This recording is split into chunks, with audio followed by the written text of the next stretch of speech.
Welcome to the Sylbourne Show. With inspiration from today's special guest, I wanted to open today's show with some statistics on diabetes in the UK.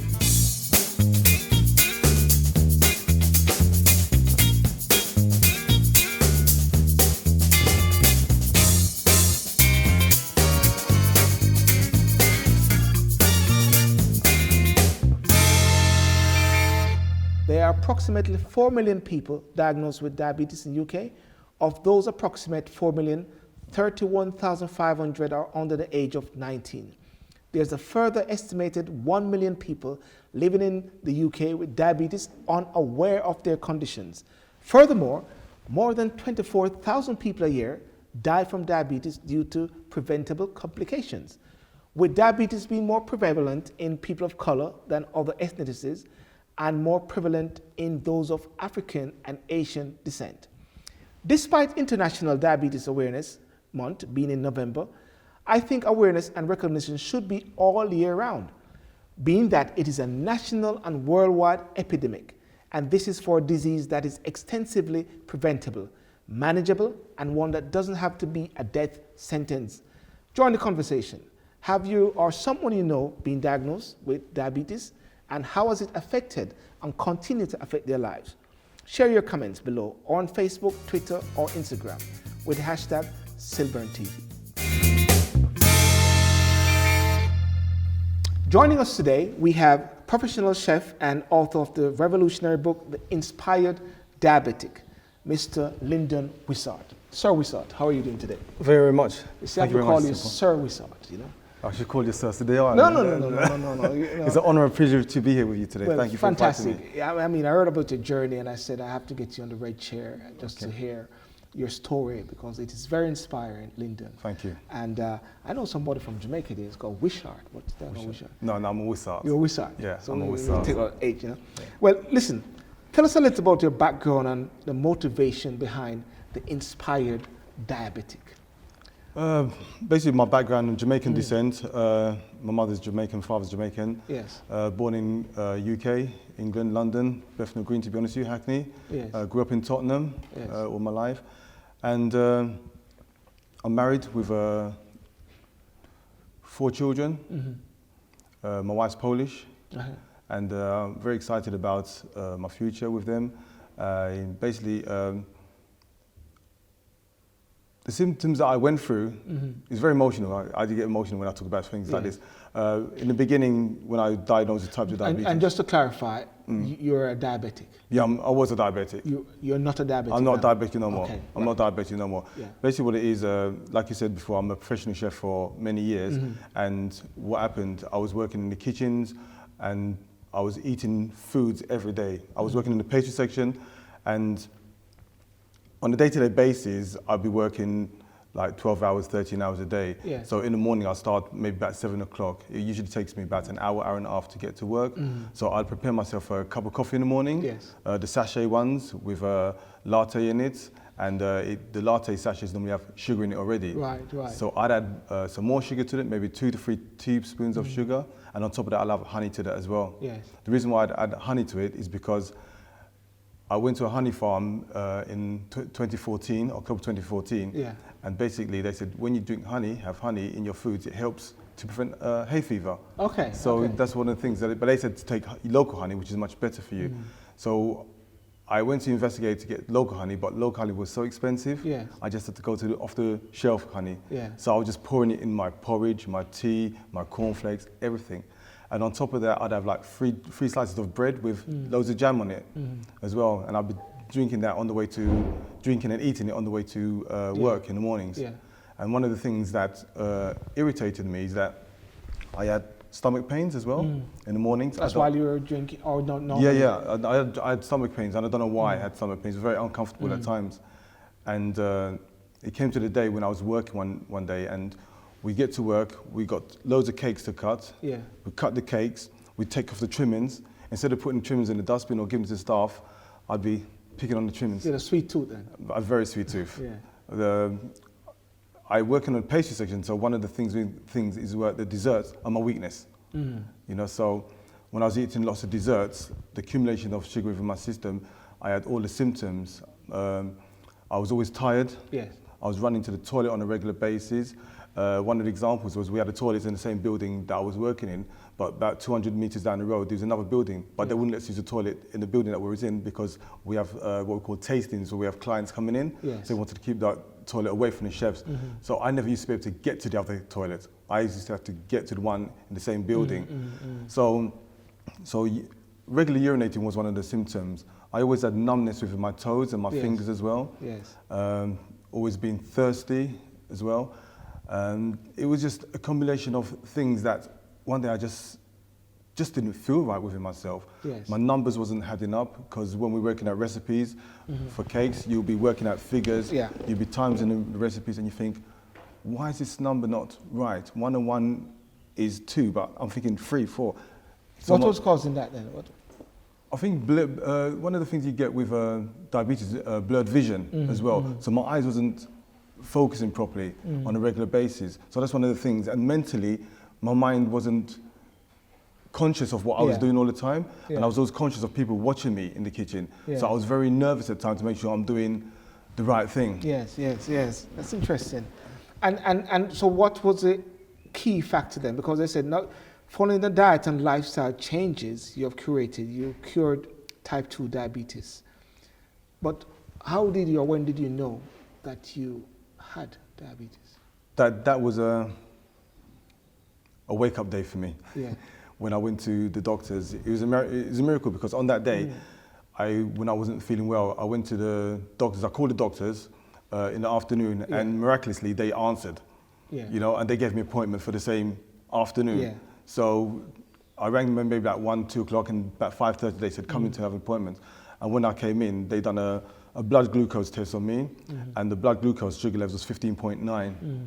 A few days later, I had another blood test, and my HbA1c, which is a monitorization of the blood glucose in the last 3 months in your system, which the medical terms they use to check you, was 92. Yes, 92 HbA1c. So I was like in the danger zone. I was in the red zone at that time. And when they told me that, I was frightened. I didn't understand what diabetes was at the time, type 2 diabetes. But to know that the look of my dietitian's eyes when she told me, showed you that something wasn't right. So you mentioned type 2. So for some of my knowledge, type 1, what is it? Type 1 is when the insulin is not produced from the pancreas. That's type 1. That's more serious, yes. Wow. And even type 2 made her raise her eyebrows at the same time? Yes, 100%, yeah. Wow. Yeah, so type 2 is when my sugar levels was high. Right, It was very, very high. Do you think then, was that a lot, what contributed a lot to that? Was it the eating of all these sweets? Well, I love sweet stuff. I love sweet stuff. The contribution to that was loads of, like I mentioned before, in the mornings, I was having the coffee, the bread with the jam, then I get to work with all the sugars. And during the lunch break, I'd go and get snacks. Right. Rather than having more sweets. Yes. You buy a pack of crisps and a chocolate, and then you'll have a sweet drink with that as well. So you got a sweet mouth then? I've got very sweet mouth. That's why you married the lady, isn't it? Yeah. She's a sweet lady. So therefore, every day I was eating like pasta, rice, carbohydrates on a regular basis, potatoes, all these things just accumulated to me building my blood sugars in my body. So that's what causes the diabetes, type 2 diabetes. It does. I was thinking also that type 2, that was something that once diagnosed was for life. Medically, it was said that you have cured your diabetes or reversed the more severe element. Is it for life, or you are changing? You went against that flow? As I always say, don't go with the flow. I went against the flow in the sense that I done it naively. I didn't understand it at the time because once they said to me that you are type 2 diabetes, they offered me medication. They went straight for the metformin, and I had a cousin who was type 1 diabetic, and he said to me, if you're diagnosed with diabetes, don't take the medication because there are side effects to it. But I was naive at the time, so when I was with my dietitian, I was saying, do I listen to the professional person or do I listen to my cousin? You know, who do I really trust? So my mind was in two things, and at that time, I was trembling, I was sweating, because I needed to listen to my dietitian, I needed to listen to the professional people, but at the same time I thought to myself, can I try without it so that I don't have the side effects? So I asked my dietitian, can I try? She said, okay, give it 3 weeks and see if you can reverse your sugars within 3 weeks. Yes. And I don't understand why, but within 3 weeks, I'm not supposed to be able to reduce my blood sugars for some reason, because every time you get a blood test, it's normally like every 6 months or every year you get a blood test to see what your levels are. So within that day, within 25 days, my first 25 days, I'd reversed my diabetes from numbers 92 down to 77. Yes, yes, yes. And in the next 28 days, I went from 77 down to 60. And that was I'd done it naturally. And the 3 things that I was doing at that time was my mindset, diet, and my exercise. And I was just focused on numbers because I'm a goal setter. Yes. So when I set my goals, I know what my targets were. When I hit 60, I wanted to be in 50s. I was upset with myself. I didn't hit 50s. You know. I see where you're coming from. So you have obviously then, as according to what you have said, turn your lifestyle around by eating habits. But what were those eating habits prior, which we know you lot of sweets.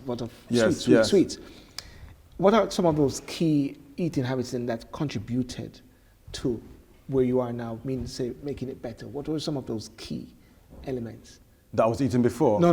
We know the eating before, afterwards. Yeah. Afterwards, I've had a lot of support from family and friends. Yes. And one of the things they said to me, when you're reversing or you want to reduce your blood sugars, is to just drink water in the morning. Yes. Just drink water in the morning, go to the gym, exercise. Because I was overweight. I was 1.5 stone overweight. Yes. And I was going 86, 87, going up. My weight was going up consciously. And the day when my mother told me, she said, Lyndon, your belly's getting big. I thought to myself, is that good or bad? That's bad. That is so bad. Yeah. So that was a wake-up call from my mother from there. So my diet from there was started to drink water in the morning, and I was fasting every day for 3 to 4 days a week for 5 to 6 hours. I'd just have water in the morning, and then I'd be adding like fresh lemon to my water as well, with because I had a fatty liver as well. Yes. And one of my friends said to me, if you drink lemon water, that will help reduce the fat around your liver. So I incorporated that.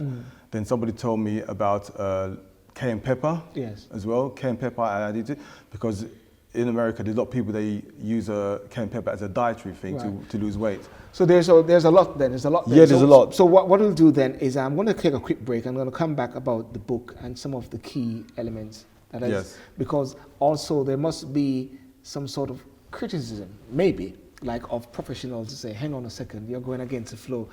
Ladies and gentlemen, we'll take a break and we'll come back where we'll talk further with Mr. Lyndon Wissart on his quest to breaking the cycle of the norm. Thank you. But if I say to you, Sylbourne, take from this list of ingredients, take what you want from it, and let's create a meal from it, you're going to enjoy that meal. Because every ingredient you like. And that's the reason why you call it the Inspired Diabetic. That's because you want people to be inspired by things that they like, not just you saying, this is what you have to do to generate food, yes. Right. So specifically, I like people to eat a meal, breakfast, lunch and dinner, that they enjoy. Hi, thanks for watching our video. If you like what you see, please subscribe to my YouTube channel and share and like, and don't forget to comment, but first subscribe. Hi, my name is Lyndon Wissart. I've been on a Sylbourne TV show today, and please subscribe to his website and to his YouTube channel. It is not just about how to get out of diabetic, but it's how to have healthy eating. Am I right? Yes, definitely. Healthy eating. Healthy eating, being fitter, well-being, wellness, and just creating a better lifestyle for yourself. Like I'm fit, yeah? Yeah, you're fit. You're good. You know, I go to the gym. Yeah? But I've not seen it since about 3 months now. Because it's in your home, that's why. So ladies and gentlemen, do follow Lyndon and look out for the show. But importantly, follow his journey, follow his story. And as you know, as Caribbean persons, people of color, it is something that is more with us, isn't it? 100%, definitely, yeah.